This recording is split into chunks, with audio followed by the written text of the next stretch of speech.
इतनी कथा सुनने के बाद महाराज युधिष्ठिर ने पुनः भगवान कृष्ण से हाथ जोड़कर कहा, हे मधुसूदन, अब आप कृपा कर मुझे ज्येष्ठ मास की एकादशी का नाम और महत्व सुनाइए, क्योंकि मेरी उसको सुनने की महान इच्छा है।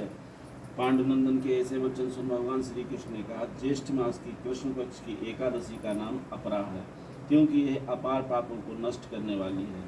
इस एकादशी का व्रत करने वालों को ब्रह्म हत्या, भ्रूण हत्या, गोत्र हत्या, मित्र हत्या, पर निंदा, पर स्त्री रमण का पाप तथा और भी अनेकों प्रकार के पाप नष्ट होते हैं। झूठी गवाही देने का पाप, झूठा चिकित्सक बन रोगियों को मारने का पाप तथा और भी अनेकों प्रकार के पाप अपरा एकादशी का व्रत करने से निसंदेह ही नष्ट हो जाते हैं।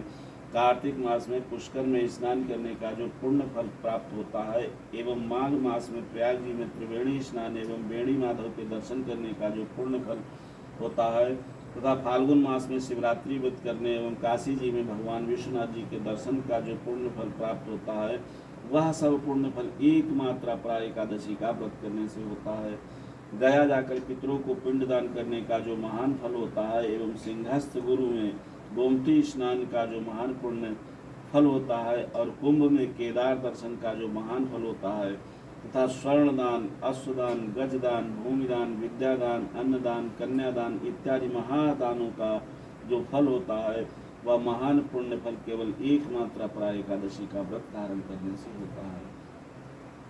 यह पाप रूपी वृक्षों को काटने के लिए अत्यंत ही पैनी कुल्हाड़ी है और कष्ट रूपी तृण समूह के लिए अग्नि और महान पाप रूपी अंधकार को नष्ट करने के लिए भगवान भुवन भास्कर का दिव्य प्रकाश है। कहने का तात्पर्य यह है कि अपरा के समान पापों को नष्ट करने वाला कोई भी पुण्य फल नहीं, अतः पापों को नष्ट करने की कल्पना करने वालों एवं अक्षय पुण्य फल को प्राप्त करने के लिए अपरा एकादशी का व्रत रखना अत्यंत आवश्यक है। अपरा की अवहेलना करने वाले प्राणियों को कहीं भी त्राण नहीं मिलता, उसका जीवन एकदम निरर्थक रहता है। इसके विपरीत अपरा एकादशी का व्रत नियम पूर्वक धारण कर भगवान विष्णु की पूजा करने से सांसारिक सुखों की प्राप्ति के बाद अंतकाल में परलोक की प्राप्ति भी होती है। राजन, आप तो स्वयं सर्वव्यापक, अंतर्यामी, जन मन रंजन, दुख विभंजन आदि पुरुष हैं। आपको क्या ये व्रत तो मैंने आपको लोकोपकार के लिए सुनाया है। इसके पढ़ने एवं सुनने से ही लोग पापों से मुक्ति पाकर विष्णुलोक में निवास करेंगे। इति श्री लक्ष्मी नारायण भगवान की जय। अब की वाली एकादशी निर्जला एकादशी है।